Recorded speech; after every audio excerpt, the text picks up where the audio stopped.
Hello, Ben here with Studio on the Lake. So here's a couple of gnomes that are being made for Christmas. They go down to Madison to the gallery. There's going to be, like I said in the last video, if you watch it, 15, maybe 20 of these guys that I'll carve. They sell pretty well every Christmas, and the ones that are down there are already sold out. So I'm in a hurry to get a bunch more done. So this is made out of scrap wood. It's just a little short one, and I make them kind of in the shape of chunks of scrap wood that I've got. They're very similar. If you watch the painting video, the first watercolor video of Christmas cards, I do this same little gnome or something very similar to this on a Christmas card, and you can see from the painting on the hat. So, how's it start off? Starts off with a block very similar to this. That gnome in the background is a standard pattern that I make, and there's a video a couple months ago of that when I started making those. And I'm trying to do them fast, so I use a DeWalt grinder. I take it to the bandsaw, cut the rough shape, knock the edges off real quickly with the DeWalt grinder, and I've got maybe 30 minutes in this when I'm done, certainly no more than an hour. And they sell somewhere in the $25-$30 range, which gives me about $20 an hour. So you can see you're not going to get rich by doing any of this. And it takes me probably another hour or two to paint, but I'll paint 4 or 5 of them at the same time. So production. So I've got the rough shape there. He's just going to be short. I'm not putting any feet on him. He's very simple, and I am going to do him all with power tools. So I'm looking at him to see where I got the most advantageous shape, and then he has a nose that sticks out a little prouder. So we're going to draw the hat on first of all, and really it's pretty simple. Hat, nose, a hint of where the arms are, and a beard is all this guy gets. So no complicated parts and pieces. I could redo him with several different parts and pieces. I thought it was kind of funny because I think once I've started editing these or carve these and I start to edit, I watch a lot of other folks, but I found it kind of ironic this morning as I was putting this together. Gene Messer, a great carver, did a gnome, and he did 2-part series on a gnome, and his stuff is all done with knife work primarily, and he's, as far as I'm concerned, the grandfather of carving on YouTube and caricature carving. But he did a gnome, so apparently gnomes are in at this time of year. I noticed Jordy Johnson over at Carving Fusion was talking about a gnome. So power carver, this is a cuts-all bit in there. Almost all of this video I sped up, and you'll see parts of 2 gnomes in this one. And I didn't go and film. I didn't film the second gnome that I did in this grouping, simply because it's almost an exact duplicate of the first one, with the exception of he's a little bit smaller, and the shape is just slightly different. Because I do use scrap pieces. So this is a cuts-all burr. You've heard me in the past complaining about cuts-all burrs.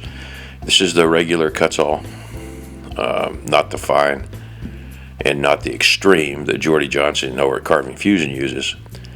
And this is an older one I happen to have, and I said something about the last several did not perform. They were vibrating in the handpiece right out of the box, and at $15 a bit, that annoyed me. So I'm shaping his hat. But anyway, Jordy Johnson convinced me to email the owner of Cuts-All, and I did. And he did get back to me about a week ago, and he's going to send me some burrs that do not have the coating on them to see if the coating might be the problem. And unfortunately, I threw the burrs away that had the vibration problem. This green burr that's in there is a saber-tooth burr. I've used both saber-tooths and Cuts-Alls over the last 20-25 years. And I explained that to Mike, who is the owner of Cuts-All, or the CEO of Cuts-All. But we'll see what happens. He's going to send some in the mail that don't have coatings on them, and we're going to try to figure out what the moral of the story is there. Now, in fairness to him, I run these burrs at 40,000 RPM roughly, and they all have the safety warning on them that they shouldn't be ran over 20,000. So that may be one of the issues, is that they're not balancing those well enough for the 40,000, but they have over the years, so we'll see what's different. So good news. It's kind of fun when someone from a corporation is actually interested in listening to what the people that use the product have to say. So I think we'll be back to using Cuts-All burrs as soon as we figure out why they're doing what they're doing. I know Just Carve Rob. You should check out both his and Jordy's channel. Mark the Maker. Those guys, Matt Carves, all those characters that are down below in my links there. And by all means, go over and check out Gene Messer. So you can see I cut around his hat. It was relatively quick. I left his nose a little bit proud. I'm not spending any time on putting any eyes in there. You can already see he's got a little, he looks like a gnome. You could just round him out without doing anything else. Paint the beard and the rest on. It'd be kind of like those little nesting dolls. So here's his beard. I'm going to relief his beard. When I cut down and round the edges to the beard in there in the body, I'm going to leave a little bit of an arm bump, I guess, for lack of reference. You can see I'm kind of leaving it right there, just above his little arm bump, as if his arms were underneath his beard. So back to the Cuts-All. There's that arm bump I was talking about, rounded over ever so slightly, just to give him a hint. And I think a lot of the work in this is the painting, well, shape number one and painting number two. So in the last video, if you followed my videos along, I've got a new series going in on the studio. I've for years painted. I do painting. I do throw pottery on pottery wheels and that sort of thing. I do various different metal work, primarily smaller stuff, clocks and that sort of thing. And the intent 2 or 2.5 years ago when I started this was a studio on the lake, meaning an art studio, just a normal person doing artwork and sharing what little I know with other folks that are interested in it. So I finally got it put together this year. I'm doing a ton of Christmas cards for the gallery, and I did a watercolor number one watercolor tutorial yesterday on how to do a Christmas card. So I got the rough shape on this guy. I put in a ruby bit on this, and that's an Elite. That's an Oz 2 hand piece in there. They're one of the more expensive ones, and I typically use that with the 3/32 burrs in it, and then I'm still using the iCube, which is a lot cheaper in the $300 range. That for the 1/8 inch burrs. A lot of the burrs I like to use don't come in both in one size. So if I could get away with 3/32 or an 1/8 inch, I don't have a heavy hand. I tend to be fairly light on the tools, and that helps out the bearings. But I actually like the tool to work. If you've ever used a Dremel for a little bit of carving, you'll be dissatisfied at how slow that stuff works, but a good burr is sharp and does its thing. So I'm doing just a quick knockdown sand on this. I will take a little bit, sand it a little bit rougher, and now is the cutting in the rough parts of the burr. This wood, in case anybody's curious, is basswood, and it's just basswood that I harvested. I've got a large stock of it. And I've got some really clear wood, but I don't typically use that. I tend to use the what I guess you'd consider second grade wood. So now I've switched to a ceramic stone. It's kind of an inverted flat. It's like a cone that you cut in half. So it's a wedge shape, wider on the tip. And this one's pretty old. You can see it's doing a little bit of burning. And all of this, majority of this, except the slow motion, you can obviously see for detail, I did 2 times the speed. But like I said, this guy probably took 45 minutes to an hour to carve. And I did go ahead and cut an eye line in there, and then later on I ignored it. I painted over it. I didn't feel like putting the eyes in there. So I changed that. The second one I didn't even bother to do the eyes.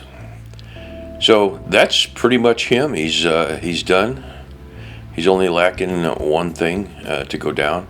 So I didn't put a whole lot of work, effort, and time in that. At this point, I'm carving these characters for sale. And as an artist, when you're carving things for sale, you don't want to overdo it.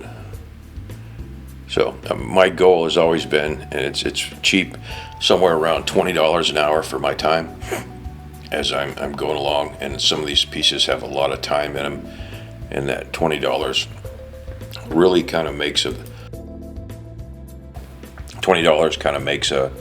pretty expensive piece. If you think about it, if you've got 15 or 20 hours in it at $20 an hour, it has to be pretty nice. So the bottom was just left rough sawn, and I wanted to just knock it down a little bit and clean it up. So there he is. There's the first gnome of the three. Like I said, I did not film the big gnome, because I did one very similar to that same pattern probably 2 months ago. Maybe 3 months ago, I lose track, but now I'm starting to do these little ones, and these are the first two that you're going to see in there. So there he is, sitting next to the other gnome. That larger gnome is going in the $50-$60 range. These little ones, like I said, go in the $30 range. So here's another one that's going to be coming out, and you're not going to see much of this one. You noticed that it was a scrap piece of wood that was wide enough in the round. I drew the standard simple gnome shape. I'll differentiate him a little bit. There's his hands. Same concept. You can see it was a sunny day up here in the Northwoods. We've lost all our leaves. I wait another month or so, and then I'll put another video out.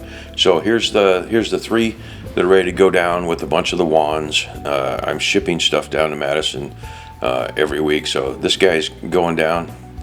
And here's the two little ones. The one you just want, the larger of the two is the one you saw me do. And like all other stuff, when you do something, sign it.